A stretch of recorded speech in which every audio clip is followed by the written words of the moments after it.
bastante importante dentro de lo que era la construcción del tabernáculo. Y es que gran parte de él estaba hecho de madera, ¿verdad? Y estuvimos hablando, aunque vimos algunos elementos, estuvimos hablando concretamente de que muchos de ellos estaban hechos de madera de acacia y forrados de oro, forrados de bronce, ¿verdad? Pues hoy vamos a ver así rápidamente, porque si no tendríamos que traer la comida y quedarnos a cenar y todo aquí, para ver todo lo que el tabernáculo y todas las implicaciones y todo lo que el tabernáculo representaba. Aquellos que estamos estudiando la Biblia ya hemos estado también hablando acerca de lo que es la tipología, ¿verdad? Que una cosa representa otra. Entonces estaba anticipando lo que un día tenía que venir. Y muchos, por no decir todos, hablan en el tabernáculo, nos hablan acerca de Cristo y de su iglesia. Entonces, pues vamos a ir viendo un poquito, así a grosso modo, lo que es el tabernáculo. El tabernáculo es una tienda de campaña gigante. El Señor le dijo a Moisés y a su pueblo: traedme, como hemos leído, todos estos elementos que os estoy pidiendo hoy. ¿Por qué? Porque así como vosotros estáis caminando por este desierto hasta llegar a la tierra prometida y tenéis que montar y desmontar tiendas de campaña para dormir en ellas cada noche, pues yo también quiero que me hagáis una tienda de campaña para mí. Eso es lo que dice el Señor. Quiero que me hagáis un habitáculo, porque yo quiero habitar en medio de mi pueblo. ¿No es esto maravilloso? Amén. Claro que sí. El Señor dice: yo habito en medio de las alabanzas. Y el Señor quería estar ahí. Fijaros que están aquí las tiendas de campaña, aquí distribuidos por diferentes tribus. Cada uno ya tenía su sitio específico donde acampar. Y cuando el Señor decía: aquí paramos y aquí vamos a descansar, entonces cada tribu se distribuía en el norte, en el sur, en el este y en el oeste, y se ponían todos alrededor. Y luego los levitas, la tribu de Leví, se encargaban de transportar todo esto y de montarlo cuando llegaban al sitio que el Señor había dicho que ese era donde iban a parar. Entonces ellos se encargaban de todo, de transportar el mobiliario, de montarlo, y concretamente de la tribu de Leví. Los de la familia de Aarón eran los sacerdotes que hacían los sacrificios. Entonces, como decía, Dios le pide que contribuyan con materiales para montar esta super tienda de campaña. Y todo esto nos muestra las diferentes figuras que nos hablan acerca de Cristo y su iglesia. Vamos a pasar a la siguiente página. Vamos a ir viendo que si no el tiempo va corriendo. Aquí vemos un poco de la terminología de lo que era el tabernáculo. Una tienda de campaña y una morada de la presencia de Dios, la Shekinah. Cuando por la mañana el Señor decía que se pusieran en marcha, del tabernáculo salía una nube. Esa era la presencia de Dios. Dios se mostraba en forma de nube. Y esa nube subía hasta el cielo y en forma de columna los iba guiando hasta su próximo destino. Y cuando anochecía, esa nube se transformaba en una columna de fuego. Pasamos a la siguiente. Aquí tenemos algunos nombres del tabernáculo y tenemos las citas también. El tabernáculo del testimonio, el tabernáculo de reunión, la casa de Jehová, el tabernáculo de Jehová, el santuario. Cuando aparece un nombre así en la Biblia, se está refiriendo al tabernáculo. Seguimos. Y aquí encontramos las diferentes partes en las que nos vamos a centrar y vamos a ver unas pinceladas acerca de todo lo que allí había. Tenemos el atrio, que es toda la parte de alrededor de la tienda. Había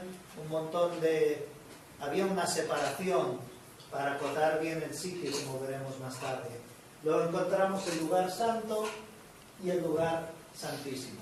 Estas partes veremos y los muebles que los componen. Pasamos adelante. Aquí tenemos una réplica. ¿Sí? Sería bonito para ir a visitar. Tenemos una réplica de cómo era el santuario. La caseta de ahí abajo no. Pasamos adelante. Las medidas en codo son 45 centímetros, poco menos de medio metro. Tenemos las medidas de lo que era el tabernáculo. Pasamos un poco más adelante. ¿Cómo? Nos quitaron un poco las medidas. Bueno, luego si quiero más tarde lo volvemos a poner. Vamos a la primera parte, el atrio o patio. Lo primero que encontraba uno cuando llegaba al atrio era una puerta. El atrio era el patio exterior, estaba, como decía antes, separado del resto del pueblo por cortinas con estacas, cada una a una medida exacta, y había 60 columnas y con cada una de ellas después pues con ese velo que hemos visto para separarlo. Esa columna eran de madera, luego había una parte que era de bronce, su capitel era de plata y también la base llevaba bronce con moldura de plata, porque así también se podía clavar mejor, porque la madera es dura pero no tanto, además si estás en el desierto. Y sujetaban cortinas de lino. La puerta estaba hecha de lino torcido con colores azul, púrpura, carmín y blanco. Estas columnas y estos colores, una vez más, como digo, nos habla acerca de Cristo. Esta puerta grande de 9 metros por 2,20 nos habla acerca de Jesús. Jesús es presentado en los evangelios. Qué curiosidad, 4 colores, 4 evangelios. Mateo nos presenta a Jesús como el rey, de color púrpura.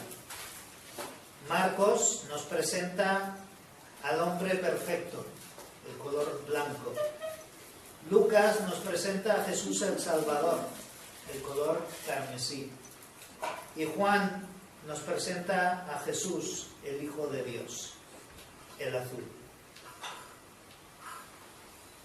Lo primero que encontramos para acercarnos a Dios es la puerta, esa puerta que se nos abre para que podamos llegar a Él. Jesús dijo: yo soy la puerta, yo soy el camino.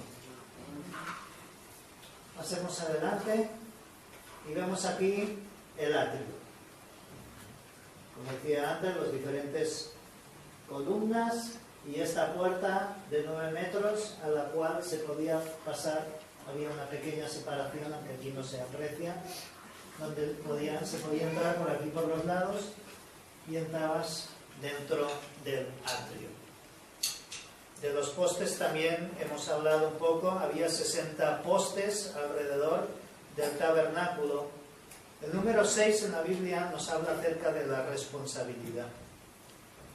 ¿Y qué vamos a decir con respecto a esto? Tú y yo somos responsables de todo lo que hacemos.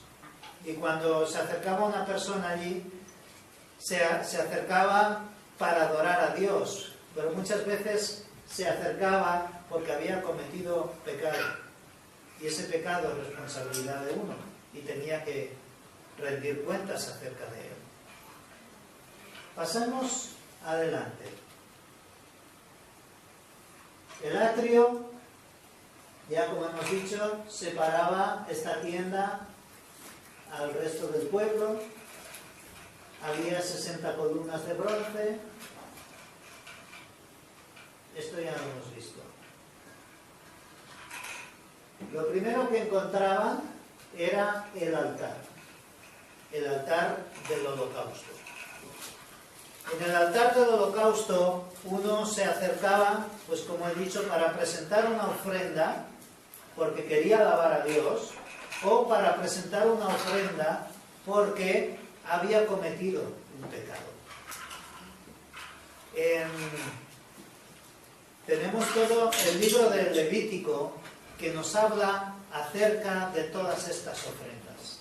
Si eran ofrendas de alabanza, si eran ofrendas por causa del pecado, si eran ofrendas de todo el pueblo, porque una vez al año especialmente se acercaba todo el pueblo y ofrecía ofrendas allí. Había diferentes formas. Entonces, en Levítico capítulo 1, empezando desde el mismo, vemos que nos habla de cómo se acercaba si alguien había pecado, como dije el mes pasado. En Levítico capítulo 1, sin ir más lejos.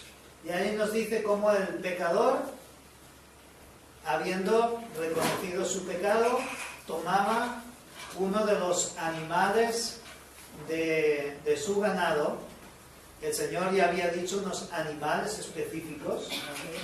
No solamente les había dicho qué animales podían comer, sino qué animales y cómo debían ser los animales que debían traerse para el sacrificio, no un animal cualquiera. No el que te sobraba, el que se te había caído por un barranco y se había roto una pata, no. El animal tenía que ser perfecto, el mejor. Eso era lo que tú tenías que presentar a Dios. Y uno, sabiéndose pecador, cuando llegaba a presentar esa ofrenda por su pecado, allí estaban los sacerdotes para recibirte y los levitas para ayudarte. Aquel hombre confesaba su pecado, ponía su mano sobre la cabeza del animal en una especie de ritual, como si se fueran a transmitir los pecados. Que aunque realmente el animal no era más pecador que antes, pero Dios aceptaba el sacrificio de ese animal por tus pecados. Entonces, una vez había hecho esto, el mismo ofrendante que había traído su mejor animal era el que seguidamente lo degollaba. Y acababa con la vida sabiendo que era él el que debería estar muriendo en ese momento por causa de su pecado. A partir de ahí ya entraban los sacerdotes, los despiezaban y las partes, que unas partes se tiraban y otras partes se depositaban en el altar. Eso también en el capítulo 7 de Levítico, ahí encontraremos como nos dice qué partes debían tirarse, qué partes debían ponerse en el altar, qué partes comería el ofrendante, si depende del tipo de ofrenda que era, y si no, se lo comería el sacerdote con su familia. Mayormente era el sacerdote el que lo comía, pero también había ofrendas en que participaban todos juntos de esa ofrenda que había ido. Había también diferentes elementos, aunque no vienen representados aquí. Había un platillo para las cenizas, había palas, había tazones, había horquillas para los restos. Y todos los días, todas las mañanas y por las tardes se sacrificaba una ofrenda. Había ofrendas continuamente delante del Señor. Y aquí encontramos también diferentes elementos que nos recuerdan a Jesús. En primer lugar, la sangre que era derramada. Jesús derramó su sangre. Recordemos ahí a Juan el Bautista. Juan nos lo relata así en el primer capítulo. Cuando ve a Jesús que se acerca para bautizarse, le dice: he aquí el Cordero de Dios que quita el pecado del mundo. Él se sacrificó voluntariamente para el perdón de nuestros pecados. Así que Jesús nos perdona, Él nos limpia y Él nos justifica. Y todo esto estaba aquí representado en el altar del holocausto, o el altar de bronce, como le llamaban algunos. Estaba hecho de madera, como ya estuvimos viendo, y recubierto de bronce. Y luego llevaba estas varas para posteriormente, cuando tenían que mancharse, poder transportarlo. Pasamos al siguiente. Aquí vemos un poco más acerca de este altar. Justo en la entrada, lo primero que te encontraste, lo primero que vive el cristiano en su nueva vida es el sacrificio de Jesús. El cuerpo de un cristiano lleva siempre la marca del sacrificio de Cristo. Y debemos poner en el altar del sacrificio nuestra carne y cubrirnos con la sangre de Jesús. Seguimos adelante. El lavacro. Hay diferentes representaciones acerca del lavacro porque no se sabe exactamente cómo es. Unos lo ven así, otros en otros versículos dicen que es una fuente. Entonces algunos lo ven como cerrado y con grifos o con tubos donde sale el agua. Aquí es donde se lavaban los sacerdotes. Cuando iban a hacer un sacrificio, cuando iban a empezar por la mañana, se lavaban, porque querían presentarse puros y hacer su trabajo limpios delante del Señor. Pasamos a la siguiente diapositiva. Aquí vemos la fuente de purificación. Un lavatorio en donde el sacerdote lavaba sus manos y los pies antes de entrar al santuario y ministrar al Señor. En el interior dice que poseía espejos. Esa era una de las cosas que el Señor pidió también. Les pidió a las mujeres, no sé por qué a los hombres no, tal vez porque no se miraban mucho. Les pidió espejos. Y la parte del interior del lavacro estaba hecha de espejos. Ahí se reflejaba la persona. Ahí nos vemos cómo somos. Representa la pureza en la que debemos vivir, la santidad. Recordemos el Salmo 24, ¿quién subirá al monte del Señor? El de manos limpias y de puro corazón. Pasemos al siguiente, el lugar santo. No hace falta música, así como está bien. El lugar santo era la tienda principal. Era un armazón de madera de acacia cubierta en oro y medía 14 metros por 4 metros y medio de ancho. El techo estaba cubierto de lino fino con bordados de azul, púrpura y carmesí. En el exterior estaba cubierto de pieles de tejón, pieles de carnero, teñida de rojo y pelo de cabra.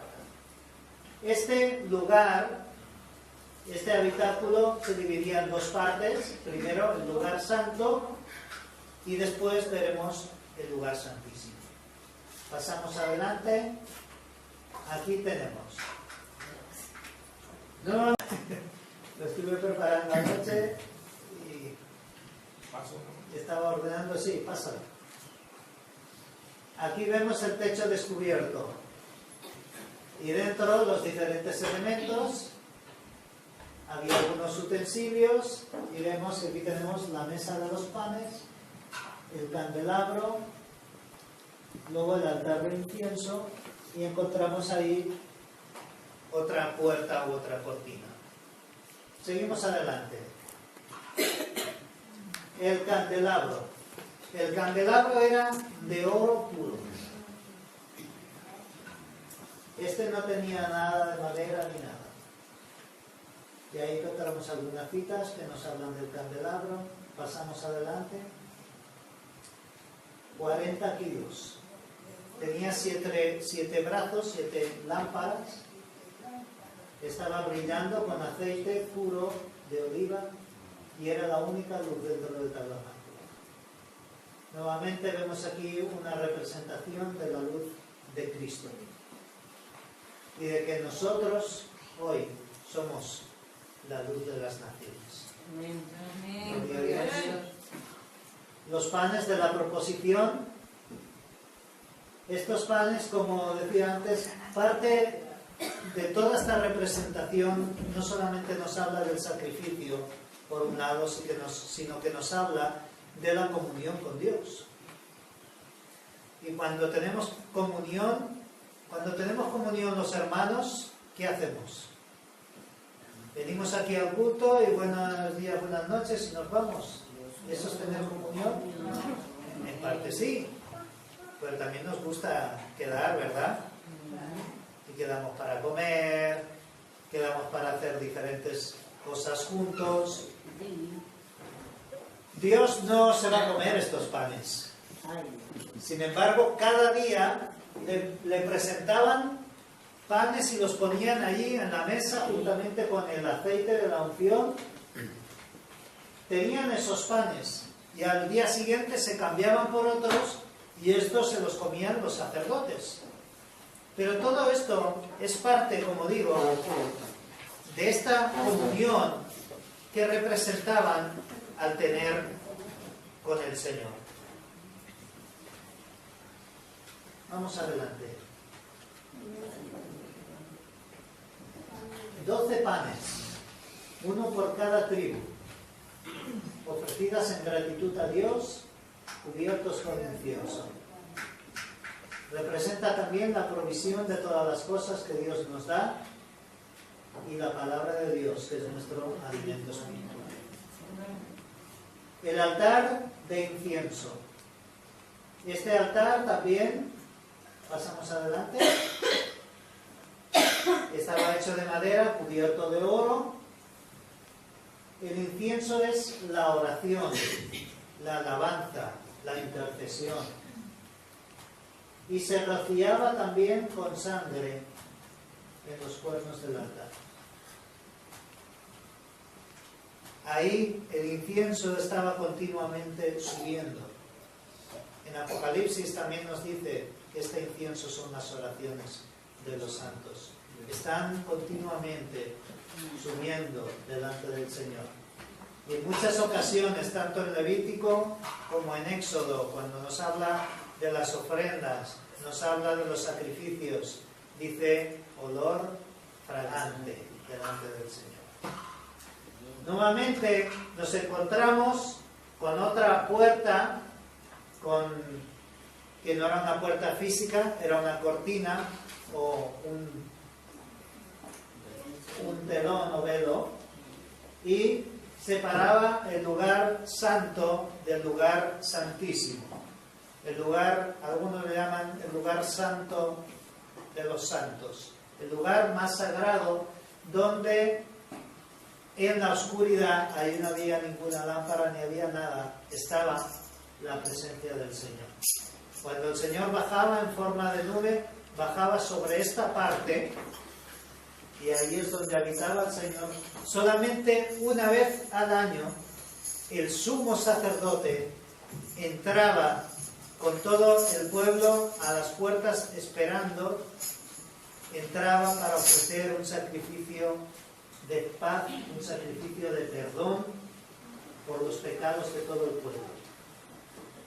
Debía lavarse, debía entrar completamente puro, porque si había algún pecado o algo de suciedad, en cuanto entrara en el lugar santísimo, caería fulminado a los pies del Señor. Pasamos adelante. Aquí encontramos este velo de separación que separaba siempre, nunca se abría para nada.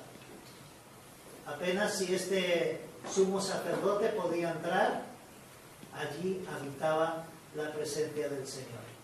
Y así fue hasta un día. ¿Alguien podría decirme cuál? Que el velo este se quitó. Cuando murió Jesucristo. En la muerte de Jesús. Pasemos adelante. Esto fue lo que ocurrió. Dice que el velo, cuando murió Jesús, se rasgó. Y se rasgó desde arriba hacia abajo. Qué curioso, como si alguien desde arriba estuviera haciendo así y separando el velo, mostrando que la separación entre Dios y el hombre a través de la muerte de Jesucristo había sido quitada. Gloria a Dios. Amén. Aleluya. El otro día, ayer, estaba leyendo un artículo. Dicen, si ya sabéis que están reconstruyendo el templo, el tercer templo en Jerusalén. Están reconstruyendo cada cosa conforme a lo que la Biblia indica. Dice que este velo ya está prácticamente terminado. Un grupo de mujeres judías han tejido este velo. Es una cortina de 20 metros de alto por 10 metros de ancho. Y tiene 10 centímetros de grosor. Esto no se rompe así como así. Aunque uses lejía mala, como dicen ahí en la edición, no se rompe así como así. Esto tiene que ser alguien con auténtico poder para rasgar algo así. Sin embargo, el Señor lo hizo. Pasamos adelante. Lo que te encontrabas cuando llegaba el sumo sacerdote adentro del lugar santísimo, ahí estaba el arca del pacto. Pasamos adelante. Un cofre de madera cubierto de oro y que contenía las tablas de la ley, la vara de Aarón que floreció y una vasija con maná. Aquí tenemos también lo que cada uno de ellos representa: la justificación, la resurrección y el testimonio. Estaba cubierto de una tapa que se llamaba el propiciatorio, que era de oro puro. Encima había 2 querubines en actitud de adoración con las alas extendidas. Pasamos adelante. Aquí tenemos 2 representaciones más.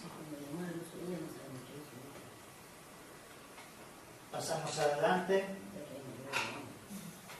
Y aquí encontramos nuevamente cómo era este tabernáculo. Solamente Moisés podía entrar cuando quería, y el sumo sacerdote solamente una vez al año. Vamos a concluir. Vamos a ver algunas de estas cosas que representaban a modo de conclusión, y espero que haya sido de bendición para vosotros todo lo que hemos compartido en esta mañana. La puerta del atrio, a través de ella nos muestra que si entramos somos salvos. Aquí tenemos la puerta. Después tenemos el altar del holocausto.